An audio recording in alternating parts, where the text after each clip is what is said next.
Does knowing that you are intersex make you happier? It's a pretty simple question, but the answer or answers are somewhat complicated. The first part is, of course, that as with anything related to your body, is that you are likely to have questions about your body because something is different, something isn't the way you expect it to be, something doesn't function the way you expect it to. Like, for example, you are a woman, you try to become pregnant, it doesn't work, and you find out that you should have been a man because your chromosomes say that you are male because they are XY. There's just that one broken gene on the Y chromosome, which is why you have a female body. At that point, you know why you cannot and will never become pregnant, which is, I mean, maybe a big problem, maybe not. Maybe you're like, well, okay, then it doesn't work and maybe I should just adopt. Fine. Maybe that's a solution, but that's is of course very personal. That is really about you as a person, what it means for you. Then there's the second point, which is your environment. Because previously, in using the same example again, if you were previously, before this genetic test, were just a woman to your environment, but then after this test, people around you now know that your chromosomes, so your genotype, say that you should have been male, that you are male, whatever, but your phenotype is obviously female. What does that mean for your environment? That is going to differ a lot. It should not have any legal and other implications, but it's possible that some people in your environment may react poorly to it, that you may even find yourself pushed away, excluded, or otherwise negatively impacted by others in your environment after they learn about this little factoid.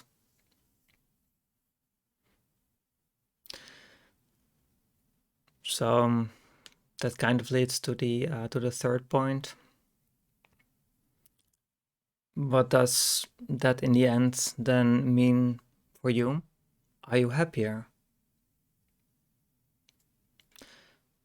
So in the case of those XY women, so complete androgen insensitivity syndrome, for them it's you answer a question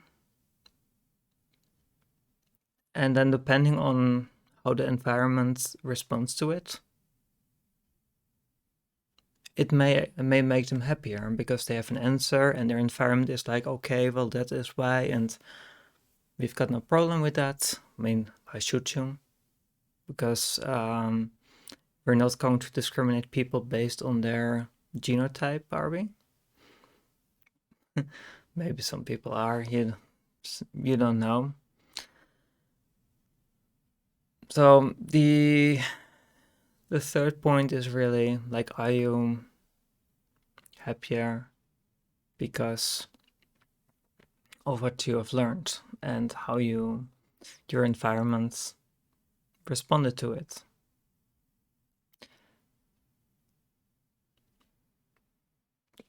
how that works out depends, of course, then completely on the on your environment, how many people you tell, how they respond. Like that's really hard to tell. And that is just one form of intersex. Because there are many different types. And for the ones where, I mean, there are also other types of androgen insensitivity syndrome that are less severe, where you have more of intermediate forms. So, how does that impact a person? We've also seen in the media with XXY women, usually athletes. You know, they represent as women. Their phenotype is female. They are fertile as a woman. They just have slightly higher testosterone levels because of the Y chromosome. So they have some extra stuff going on, and there you go. So is that something with where the first part of a I want to find out ever really occurred? Generally, as far as I can tell, not. It is really the second part kicking in, which is the environment being, wait a second, something isn't right there. We're going to have you tested. Oh, your testosterone is a bit high. Genetic test. Oh my God, you're XXY. And then you basically get kicked out of the sport, and that was your career. That's, in that case, learning that was not voluntary. It definitely did not make you happier. Then you've got other forms of intersex, like what I have myself, which is hermaphroditism, true hermaphroditism, so XX and XY combined, so different cells, different two stem cell lines, one male, one female in one body, somehow cooperating. And with as a result that you have this weird mixture of male and female genitals, and your hormone levels are generally typically female. When I grew up, because externally, especially before puberty, there was nothing that would hint at me being anything other than male.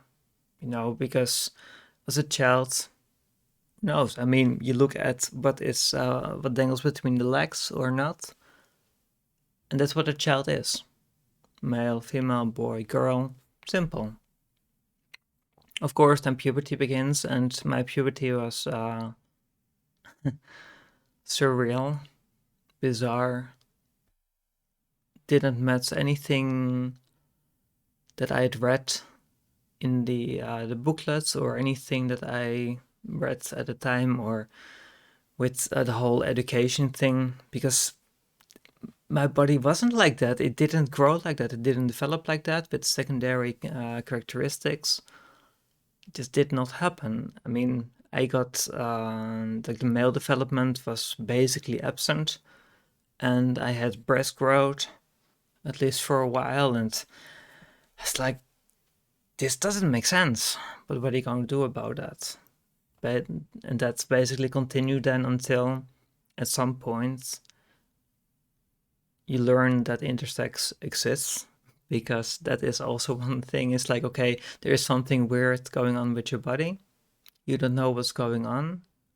But before you can even get close to the thing that you actually want to have tested for, which is, okay, the question, am I intersex or not? Do I have some kind of intersex condition? That may take the longest time.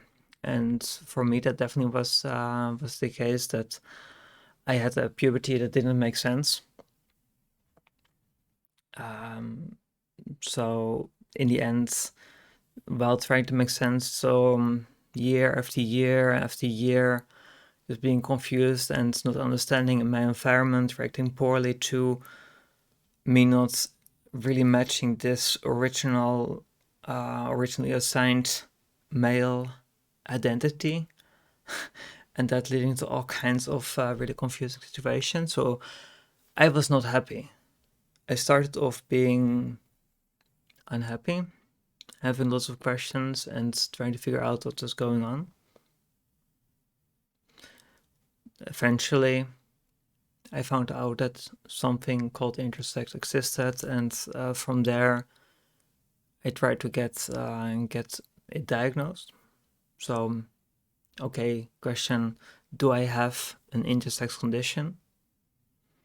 That eventually led me to an MRI clinic, private clinic in Germany, where I got an MRI scan, where I got told by the radiologist, really friendly lady, congratulations, you have a vagina. Yay. Okay, so then I knew I had the answers to the question I started out with. What the heck is going on with my body? I'm a hermaphrodite. So from there, fast forward a few years, I have the orchiectomy. So I have, well, castration is the crude term. I have the testicles removed, biopsies performed on them. Turns out, okay, they were never fully developed. That explains why my hormone levels were never really masculine. And basically, I've always had a feminine hormone condition. So, okay, that was the first, really, the first part. I had questions. I wanted to know the answers. I got them answered. They were nice answers. They helped me. They helped me make sense of things because I had a horrible, absolutely horrible teenage time because nothing made sense. It was just when you have a body that just does things and nothing matches up with what was supposed to happen, and you feel completely alone and isolated. And then you get those answers. Awesome. I cannot say how incredibly happy I felt about that. Just getting those answers and understanding all those things about my body. Being like, oh yes, finally, now it makes sense. Now I can continue with my life. Or, yeah. Part 2, my environment. That is where everything just completely just fell apart. Because you would assume that, okay, medical specialists, they would just go for the facts, but no, you end up basically, even after a second opinion at a second private clinic, you still have hospitals with supposed gender team specialists and whatnot trying to convince you that intersex isn't real and you must be transgender and it's all in your head and you're actually completely perfectly male, even though I've been struggling with this whole conflict about my body not being properly male for so long. And then the rest of your environment, not just medical specialists, but people not getting what intersex is and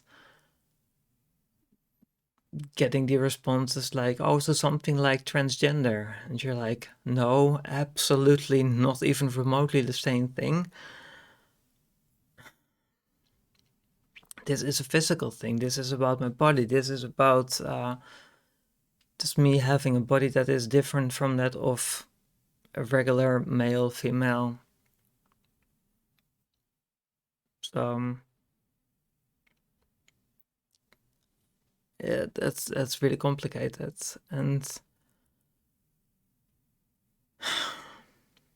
that kind of leads to the third part, the third element. Am I happier now after learning the questions when I was happy? That's part one. Part two, how did my environment respond?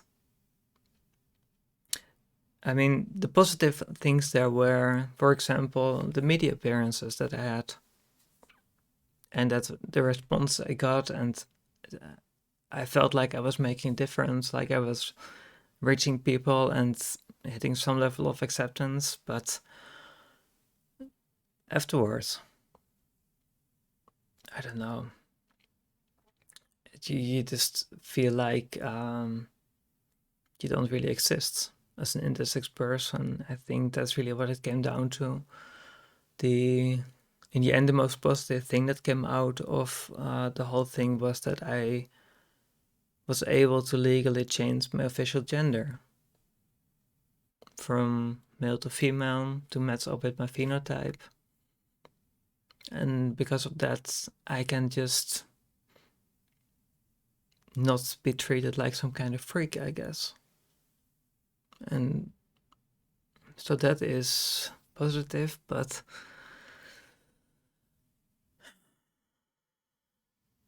am I happier? I guess think about it logically, just purely without emotions initially. Do I have reason to feel happier today? Yes and no. Yes, because I have learned things that have granted me a lot more information about my body. Okay, I've answered those questions about my body. I know how my body is put together, why it works this way, why my puberty was so incredibly weird. Those are positive things. But the way that being intersex basically means absolutely nothing to society, that you get treated like some kind of freak. I guess that part is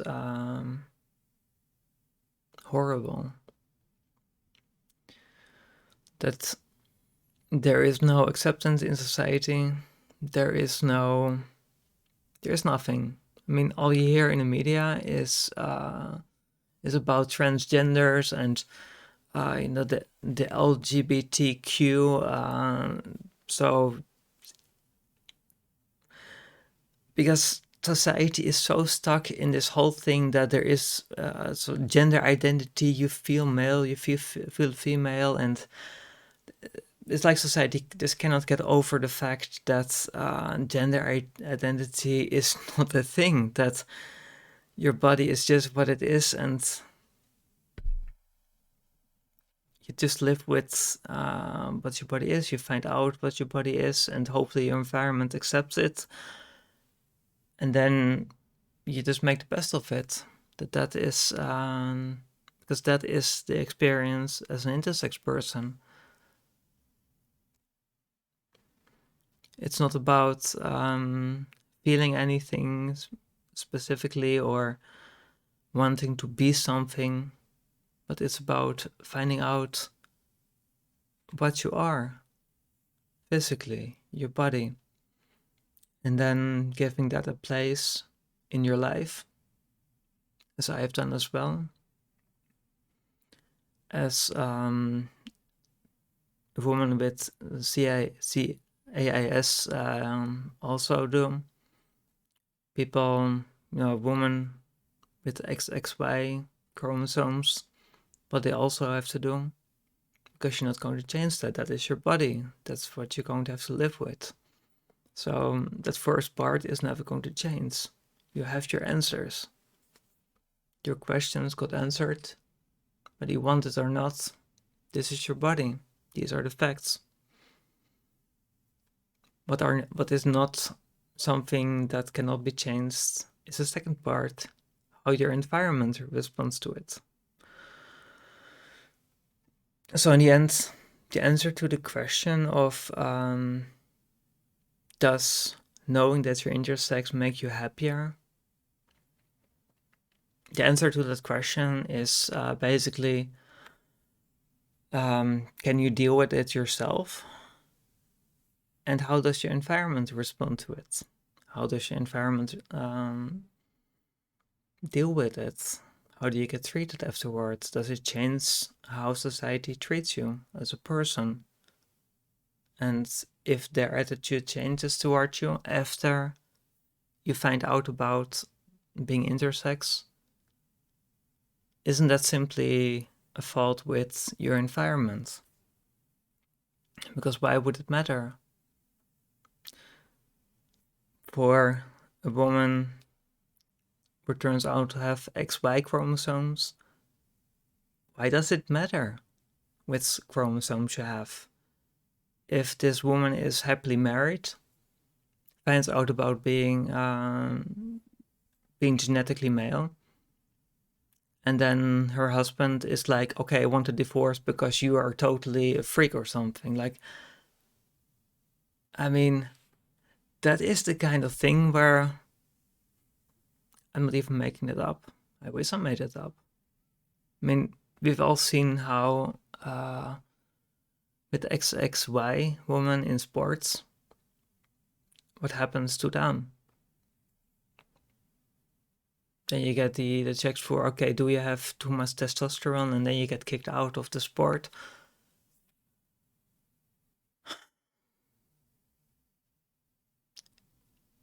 In the end, it's really about society. You can be happy. You can be happier even if you're intersex. But it comes completely down to society. And so far, I think society does a really poor job of ensuring that us intersex people can actually live happy, fulfilling lives. Instead of having the diagnosis of being intersex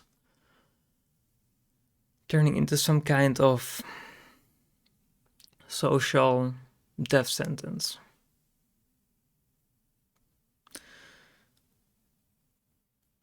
It's perhaps a really depressing answer, but at least that is what it looks like at this point in time. So I hope it wasn't too depressing, but I do hope it answers some questions and maybe raises others. If you have any further questions, comments, feedback, please leave them in the comments. Send them to me in any email or anything. And I hope to talk about any follow-up questions and similar in an upcoming video. And I hope you have a wonderful day.